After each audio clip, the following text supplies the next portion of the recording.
Hey guys, I'm Toby, and today we're going to talk about doing a round trip from Final Cut Pro to DaVinci Resolve and then to Premiere Pro if that is where you want to go.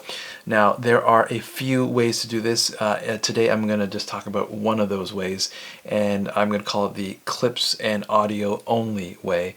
The other way would be to export an XML file, and basically you want all the timeline bits and to connect all the media. In this case, we're not going to do that. We're just going to send the select clips and audio that we want to share, or perhaps you want to color grade in DaVinci Resolve. Now, there's a couple reasons why you might want to do this. First is, like I mentioned, for color correction. I think I'm going to be doing this myself. DaVinci Resolve is awesome. I've started to use it. I use typically Final Cut, but DaVinci Resolve in terms of all the tools there have been fantastic. So it's one way to bring clips into DaVinci Resolve. The other reason why is because it can get complex. If you have a lot of multicam clips or linked files, I have found, and this was my experience today, that the process of bringing it into DaVinci Resolve and then to Premiere Pro, in the case where I was sharing a project, it just didn't work. Premiere Pro didn't like, or perhaps DaVinci Resolve didn't interpret the files correctly, so it wouldn't bring in those linked files. So this is a great kind of simple, clean way to do that. So we're going to jump right in here, and I'll show you the project I was working on. This was for the church that I am a part of.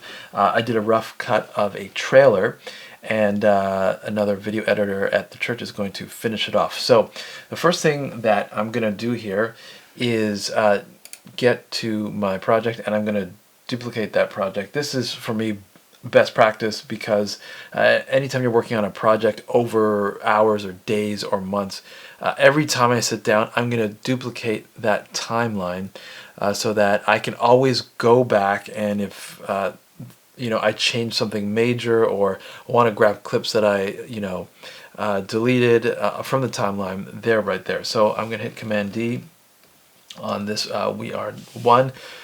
So I'm going to work on this we are 2. So the first thing after duplicating it is we're going to clean up this file. Now in this case, there's not a lot to do. I did add this adjustment layer just to give it a little bit of color when I was working on it, but again, this was a rough cut. So because I've duplicated the timeline, I'm just going to delete it right there. So nothing's really lost if I really want to go back to it. The other thing I'm going to do in this case is actually remove the audio track that goes with it. He can link that up later, and because this is a kind of a trailer where there's lots of people talking, I don't want the audio kind of stuck as I export it. So that's pretty simple. The other thing I would do, if you have any transitions at all from fade, simple fades to other transitions, remove those so that it's not going to confuse DaVinci Resolve as when we bring it in there. So from here, with it cleaned up more or less, what we're going to do is export this into a ProRes file. So we want to export a file that is super high quality. All right, so we're going to export a master file. We're going to go to settings here. Now, depending on the types of files that you're working with, probably in most cases a ProRes 422 or 422 HQ will do. To my knowledge, if you are working with files in 10-bit, 422 HQ would be better. So I would say in general, in this kind of case, the more information the better. For most cases, unless we're shooting on really high-end cinema cameras, you won't need to use Apple ProRes 444. So I'm going to pick 422 HQ in this case. I mean, it's a short clip. You can see, I mean, it's a relatively large file, but really shouldn't be too much of a bother. So I'm going to hit next. And I think I'm going to choose where I'm going to export that. So I'm just going to put that in a file I call render. All right, so I'm going to save that. And that's going to export the file. And I see the progress right here. So the next step is to bring it into DaVinci Resolve. DaVinci Resolve is, first of all, it's free. A free version is available across I think all the platforms, and so this is a great go-between, or if you want to learn how to color grade, there's lots of great videos out there. So alright, so we are in DaVinci Resolve. I'm using the Resolve 17 public beta in this case. Depending on how you set up, you need to set up a database, in which case you would hit new database. I'm going to use one I've already created. You can see I was working on that. But I'm going to hit new project, and I'm going to put we are tutorial and hit create. Alright, so this is my new project. You can see right down here, if you're not familiar with DaVinci Resolve, right on the bottom here you can see all the tabs that's organized. It defaults to this kind of quick edit tab. We're going to go into the media tab, which is the first one. Then we're going to locate our file that we just rendered, the ProRes file. So in my case, I'm going to renders here, and we are 2. Now, from here, this is what we're going to do. DaVinci Resolve is going to help us split these this one ProRes file up into smaller clips. Why is this important? Well, if you want to color grade, you want to color grade individual clips. Secondly, the next step, what we're going to do is export the whole thing, and this way DaVinci Resolve can export each individual file. From there, someone in Premiere Pro can bring each of those individual files, and again, they can then manipulate it, move it around, delete it, whatever it is, whatever they need to do. Alright, so we are going to go into locate our ProRes file here. We're going to right click and then go down to Scene Cut Detection. Scene Cut Detection. And this brings us up to this little pop-up window. So we're going to do two things. We're going to let the auto scene detect do its magic, and then we're going to check it. I learned this from Kazi and his channel, which he does a lot of. He's a color grading professional, and he has this buried, I believe, in one of the 1-hour videos he has. Super helpful. I'll look in the description, but this was super helpful for me in this process. So first thing we're going to do is hit auto scene detect. It's not going to take too long. This is a short video. Alright, so then you can see on the right hand side here, it's split the clips, and you can see there's also frame markers. Now what we're going to do is hit the first one, and what we're going to do is basically review the auto thing it did. And we're going to do that, the shortcuts that we want to use are N, P, minus, and plus. So N is next, P is previous.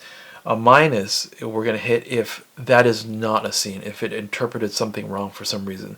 So that could be if you've left a fade, or if someone sent you and there's still kind of a crossfade, it's going to auto detect that it's a different scene, and you might want to remove that. The other thing I've noticed when I was doing this with one of the videos I was editing, it was a wedding video, whenever there was flash photography, well, because that changed the frame, it auto detected it was a different clip, and in my case I said no, it's not. So N, P, minus, and plus. And the key right here, if you look on our scene here, it'll show you 3 frames. If we have 2 frames and then 1 different, we're good. We would hit next. So you can see here, this is correct. 2 frames, 1 frame. Obviously this is the first one, so we're going to hit next. So same thing, you can see 2 frames the same, 1 frame different. That means it's saying, okay, this is how it's interpreting the footage, and that is correct. So I'm going to hit next. And you can see in this case, because these are pretty clean cuts and the footage was quite different, it does a great job. 2 frames on the right, 1 frame on the left. I'm just hitting N all the way through and clicking.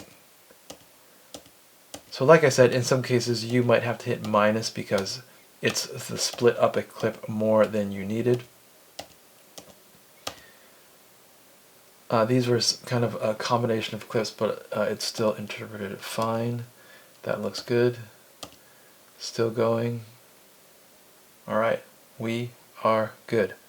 So from there, because I didn't need to do any corrections, I'm going to hit add cuts to the media pool. I will change the project frame rate. From here, this doesn't actually close by itself, so you got to close. So right away you can see it has split the clips up in my media pool here. I'm going to select the first one, hit Command A, I've selected all of them. I'm going to hit right click and then create new timeline using selected clips. Alright, timeline. We are tutorial, let's do that. All right, let's see, here it is. So you can see, because it's rebuilt it in order, I basically have the project out of Final Cut into DaVinci Resolve. The clips are split. To my knowledge, in Final Cut, you can do that through a process by using Frame.io, but not in Final Cut itself. DaVinci can do that. And from here, this is where we can do a few things. We can either, again, we can bring in a project and color correct. And you can see it's easy to color correct because each clip is split. So in this case, I could hit the color tab and do the work there. Now, that's one of the options. The other options is to go to export this. So in my case, I needed to send this to an editor who was working in Premiere Pro. I'm going to go to the Deliver tab, and it's super easy. So here's my timeline. Here are the clips. Right up here, the main thing that you got to do is select individual clips. It's that easy. Hit individual clips. You're going to name your file and save it in a particular location.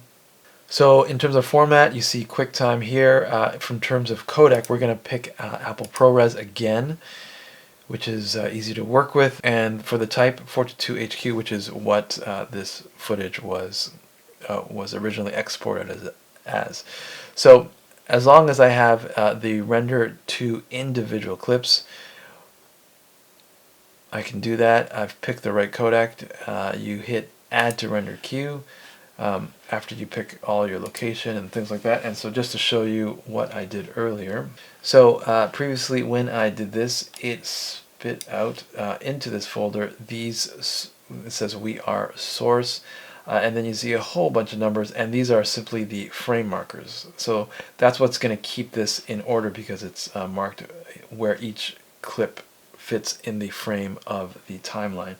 And this was easy. I just dragged and dropped this into a cloud folder and shared it with that editor, and he dropped it into his Premiere Pro timeline. So that's that. This is one way, again, of going from Final Cut to DaVinci Resolve, whether that's to stop there, color grade, or you can export these individual clips, and your friend on the other side of the world, or whatever, with whatever software they want to use, can edit the project that you worked on. So I hope this was helpful to you. Look out for part 2, where we deal with the XML files, the timelines, and in some case we'll need to relink files. So that's going to be part 2. Thanks for watching.